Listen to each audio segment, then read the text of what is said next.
Assalamualaikum kelas 5A, selamat pagi. Nah, ini Ibu bikin rekaman lagi mengenai pembelajaran tematik muatan pendidikan kewarganegaraan. Nah, kali ini kita akan belajar mengenai keragaman adat istiadat. Nah, sebelumnya kalian sudah belajar tentang sikap toleransi, tenggang rasa, kerjasama, dan gotong royong. Kali ini kita akan belajar adat istiadat. Tetap semangat belajar di rumah. Nah, adat istiadat di sini yaitu perilaku masyarakat yang menjadi ciri khas suatu daerah. Nah, biasanya adat istiadat ini sistemnya diterapkan secara turun-temurun sehingga sudah menjadi tradisi dan kebiasaan suatu lingkungan masyarakat.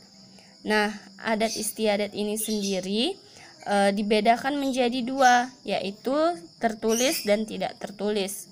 Nah, di sebuah desa atau di sebuah lingkungan biasanya adat istiadat ini jika tertulis yaitu mengenai peraturan atau dokumen-dokumen mengenai lingkungan tersebut. Nah, jika tidak tertulis itu biasanya seperti upacara adat yang dilakukan secara turun-temurun dari cerita rakyatnya, dari tarian daerahnya yang punya cerita masing-masing mengenai suatu daerah, suatu lingkungan yang bisa kalian baca atau bisa kalian lihat. Nah, misalnya dari sebuah adat istiadat dari kota mana yang bisa kalian baca, seperti halnya cerita rakyat tentang Sangkuriang. Nah, itu kan sebuah adat istiadat yang tidak tertulis. Nah, jika tertulis itu peraturannya misalnya seperti 1 kali 24 jam tamu diwajibkan untuk lapor. Nah, itu juga hukum dari adat istiadat tersebut. Nah, setiap provinsi di Indonesia memiliki adat istiadat yang berbeda-beda. Nah, Ibu contohkan seperti halnya upacara adat ini tadi. Misalnya di Bali, yaitu ada sebuah tradisi yaitu upacara pembakaran mayat atau dikenal dengan ngaben. Biasanya ngaben ini membutuhkan biaya yang sangat banyak untuk melakukan upacara tersebut. Nah, jika keluarga yang kurang mampu atau keluarga yang belum bisa melakukan pembakaran mayat, maka mayatnya akan disimpan terlebih dahulu. Nah, nanti ketika sudah mampu atau ada keluarga yang lebih mampu, nah itu bisa dibarengkan untuk melakukan upacara ngaben tersebut. Nah, ada juga adat istiadatnya seperti tabot yang sering dilakukan di Kota Bengkulu. Nah, tabot itu sendiri yaitu memperingati kematian dari Hasan dan Husein. Nah, itu adalah upacara adat yang terjadi di beberapa daerah. Nah, sekarang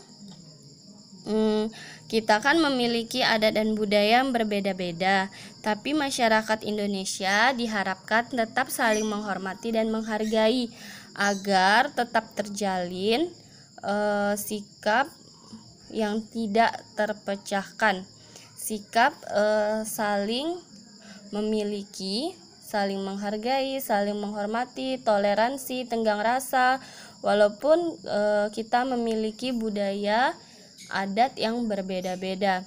Nah, maka dari itu untuk mempersatukan keragaman itu tadi, maka dibuatlah semboyan bangsa Indonesia yaitu Bhinneka Tunggal Ika. Biasanya semboyan Bhinneka Tunggal Ika ini dapat kalian baca pada pita yang dicengkram oleh burung Garuda.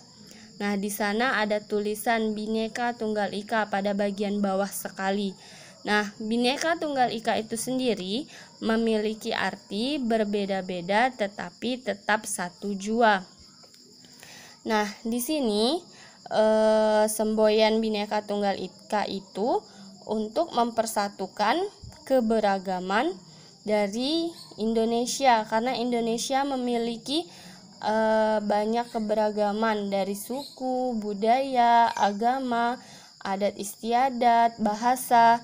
Nah, untuk mempersatukan agar tidak terpecah belah, agar tetap bersatu, agar tetap kompak, makanya dibuat semboyan agar sikap saling menghormati dan menghargai selalu ada antar sesama bangsa Indonesia.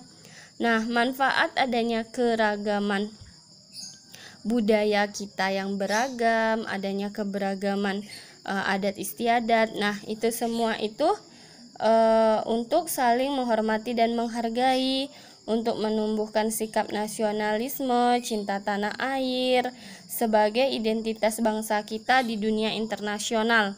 Nah, seperti tarian yang dimiliki oleh bangsa Indonesia itu akan menjadi ciri khas bangsa Indonesia di mata internasional. Di saat ada pagelaran, maka Indonesia akan menampilkan ciri khas tarian daerahnya. Itu sebagai identitas kita sebagai bangsa Indonesia. Nah, di sini keberagaman itu tadi juga dapat mempersatukan ikon pariwisata dan memupuk sikap toleransi. Nah, karena bermacam-macamnya keragaman kita tadi, sekali lagi itu agar kita tetap saling menghormati dan menghargai, agar tetap cinta tanah air, dan agar kita tahu identitas bangsa kita, agar kita tidak melupakan Indonesia. Meskipun nanti kalian misalnya belajar di luar negeri, kalian kuliah di sana, kalian hidup di sana. Nah, ketika kalian melihat sebuah pagelaran yang biasanya diadakan se-Asia, nah itu biasanya kan menampilkan sebuah tarian, sebuah cerita rakyat. Nah, kalian akan mengetahui ciri khas bangsa kita. Ketika kalian melihat tariannya, oh ini ternyata dari Indonesia. Jadi banggalah menjadi anak Indonesia. Nah, mungkin itu saja tentang keragaman adat istiadat hari ini. Semoga kalian memahami. Nanti tugasnya akan Ibu share di grup kelas ya, Nak. Assalamualaikum.